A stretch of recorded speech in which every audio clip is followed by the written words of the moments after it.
आज की मेरी वीडियो जी कि आपने ISSB में एकेडमिक्स टेस्ट में किस तरह से पास होना है। एकेडमिक्स टेस्ट में क्या क्या सवाल आते हैं, किस तरह से आते हैं, किन किन चीज़ों को आपने टच करना है, कैसे तैयारी करनी है, आज की मेरी वीडियो। इससे पहले कि मौजू की तरफ आऊँ, चैनल को प्लीज़ सब्सक्राइब कर लीजिएगा और बेल का आइकन दबा के ऑल पे क्लिक कर दीजिएगा ताकि आपका और मेरा राब्ता उस्तवार रहे और आप इसी तरह से मेरी वीडियो से फ़ायदा उठाते रहें। तो देखिए, एकेडमिक्स टेस्ट में आपके जो आपने फिजिकल में पढ़े हुए हैं, फिजिकली कॉलेजेस में जाके एग्जाम्स दे के वो चीज़ें जो पढ़ी हुई हैं आपने, physics, chemistry, bio, maths, English, Urdu, वो सारी की सारी चीज़ें, यानी आपकी एकेडमिक एजुकेशन, उसका टेस्ट होता है।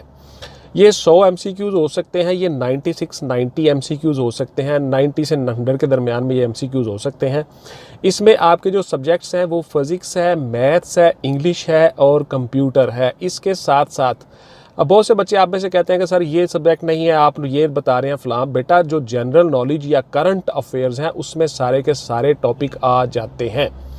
अप्रॉक्सीमेटली 60% आपके एकेडमिक्स के क्वेश्चंस होंगे जो आपकी अपनी ज़ाती किताबों में से हैं, जैसे आपने FSC में पढ़ा हुआ है हर चीज़, physics, chemistry, bio, maths, English, Urdu, हर चीज़। उसके बाद जो 40% क्वेश्चंस हैं, याद रखिएगा, गौर से सुन ले, वो सारे के सारे आएंगे जनरल नॉलेज और करंट अफेयर्स से। इसलिए हम ऑनलाइन क्लासेस में बच्चों को अकेडमी में जो तैयारी करवाते हैं, बहुत से बच्चे मेरे साथ अटैच हैं, पूरे पाकिस्तान से बच्चे तैयारी कर रहे होते हैं। मेरे पास मेरी अकेडमी है जी, बुखारी स्पीक्स के नाम से, आप भी मेरे पास तैयारी कर सकते हो। तो उनको हम ये सारी चीज़ें बताते हैं, मॉड्यूल्स हमने बनाए हुए हैं, बहुत क्वेश्चन हमने रखे हुए हैं, वो सारे के सारे क्वेश्चन जो ISSB में हर साल रिपीट होते हैं या आते होते हैं। तो आपने general knowledge, current affairs, geography, Islamic history, Islamic history and culture, उसके बाद फिर वर्ल्ड जियोग्राफी, वर्ल्ड अफेयर्स, उसके बाद फिर आपका जितना भी जनरल नॉलेज है, करंट इश्यूज है, करंट अफेयर्स है, एवरीडे साइंस, बहुत से क्वेश्चंस होते हैं। हर टॉपिक को आपने कवर करना होता है, इसलिए आपका ये एग्ज़ाम पास होता है। बहुत से बच्चे एकेडमिक्स में फ़ेल हो जाते हैं और फिर कहते हैं कि सर हमें तो पता ही नहीं चला जी, सिफारिश चल गया जी, फ़लाँ हो गया। बेटा, ऐसा कुछ नहीं होता, ना कोई सिफारिश होती है, ना कोई ऐसी चीज़ होती है। आप लोगों ने सही पैटर्न पे सही स्टडी नहीं की होती, आपको पता नहीं होता कि एकेडमिक्स में किस किस तरह के सवाल आएंगे। आपने सिर्फ वही 3-4 सब्जेक्ट तैयार किए होते हैं जो आप मुझे अमूमन बताते होते हो कि सर इसमें फिजिक्स है जी, मैथ है, कंप्यूटर है और इंग्लिश है, उसके अलावा कोई सवाल नहीं आता जी। तो अब मैं आपको कहता होता हूँ पुत्र, नहीं, it's not a single book game, मुकम्मल तैयारी करें। तो उसके लिए यही होता है, मैं आपको बताने की यही कोशिश कर रहा होता हूँ कि हर चीज़, हर टॉपिक में से क्वेश्चंस आते हैं। तो देखिए, एकेडमिक्स टेस्ट जो है वो मोस्ट इंपॉर्टेंट है। आपके पर्सनैलिटी टेस्ट के बाद या पर्सनैलिटी टेस्ट से पहले एकेडमिक्स का टेस्ट होता है, उसमें आपने पास होना है, फिर ही आप अगले मरहले में जाओगे।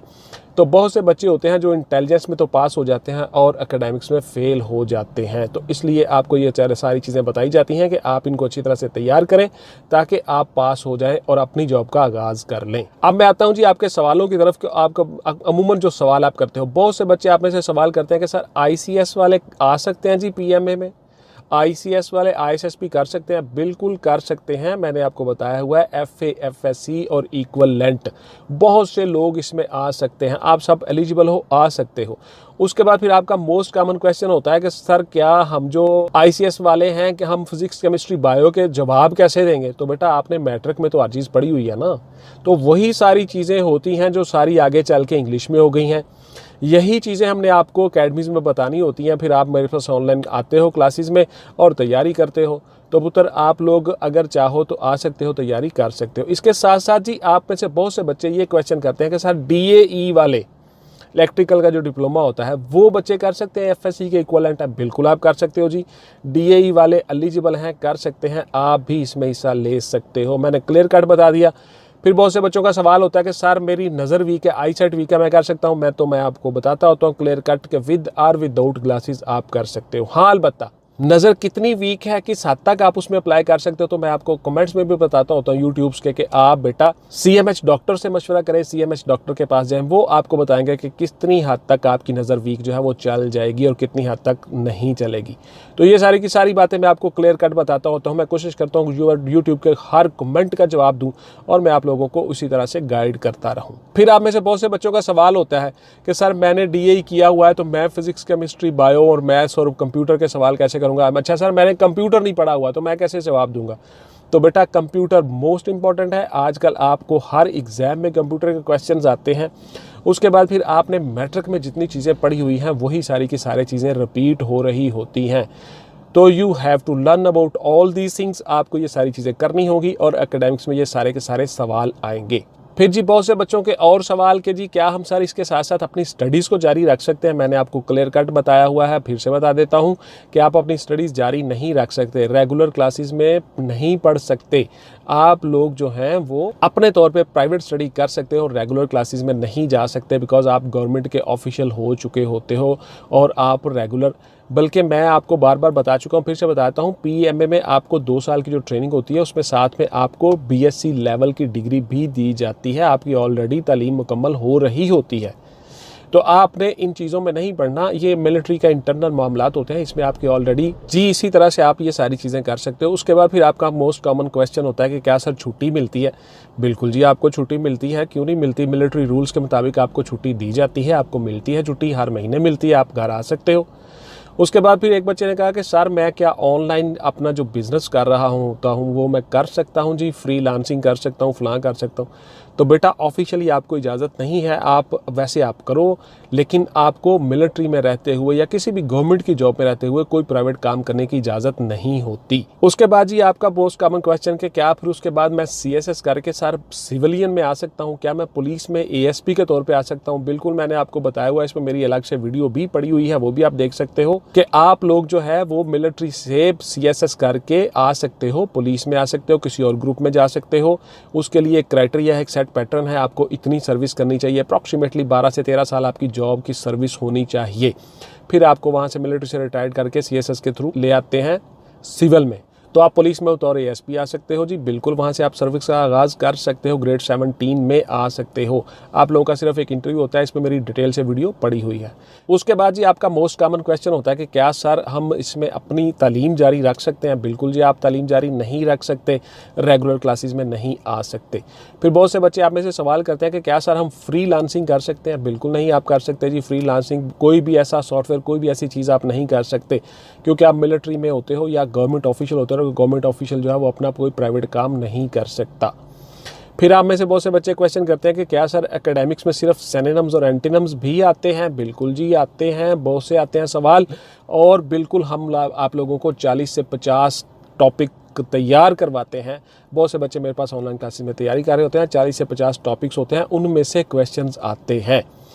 आप में से अगर किसी बच्चे का इरादा हो तो वो भी आके मुझसे तैयारी कर सकता है। इसके साथ साथ फिर आपका एक मोस्ट कॉमन क्वेश्चन जी कि क्या सर घर आने की इजाज़त होती है? जी साल में कितनी छुट्टियां मिलती हैं? आपको साल में बहुत छुट्टियां मिलती हैं जी, हर महीने आपको 4 छुट्टियां मिलती हैं, याद रख लें, गौर से सुन लें। अगर आपने एक साल में इकट्ठी छुट्टियां लेनी है तो फिर भी आपको इकट्ठी छुट्टियां भी दे दी जाती हैं, इसमें कोई पाबंदी नहीं है। मिलिट्री आपको अच्छी तरह से छुट्टियां देती है। उसके बाद जी क्या गाड़ी मिलती है सर? इसमें क्या प्रोटोकॉल के लिए गनमैन मिलते हैं? बहुत से गनमैन मिलते हैं जी, आपको बहुत प्रोटोकॉल मिलता है, गाड़ियां मिलती हैं। आप एक दफ़ा आ जाओ, इसमें एक दफ़ा मेहनत करके अच्छी तरह से तैयारी करके आप मिलिट्री ऑफिसर बन जाओ, आपको हर चीज़ मिलती है जी, प्रोटोकॉल पूरा मिलता है, डोंट वरी। प्रोटोकॉल आपको पहले चाहिए और पहले कुछ बन तो लो भाई। उसके बाद फिर आपका सवाल होता है जी क्या सर हम मिलिट्री में ऑफिसर बन के तो क्या CSS कर सकते हैं? बिल्कुल जी आप कर सकते हो CSS में आ सकते हो, अगर आप उस एज क्राइटेरिया में पूरे आ रहे हो या आपने जो बॉन्ड फिल करके दिया उस बॉन्ड की मुद्दत है, आप उस बॉन्ड के तहत आते हो तो आप कर सकते हो। उसके साथ साथ मैंने आपको बताया हुआ, इसमें मेरी डिटेल से अलग से वीडियो भी पड़ी हुई है कि जब आपकी सर्विस 12-13 साल हो जाती है, आप कैप्टन के तौर पर ग्रेड 17 में आ जाते हो, तो फिर आप CSS में आ सकते हो। मिलिट्री रूल्स के मुताबिक डिपार्टमेंटल परमिशन लेके आप CSS में आते हो। आपका सिर्फ एक इंटरव्यू होता है, उसमें मेरी डिटेल से वीडियो पड़ी हुई आप देख सकते हो।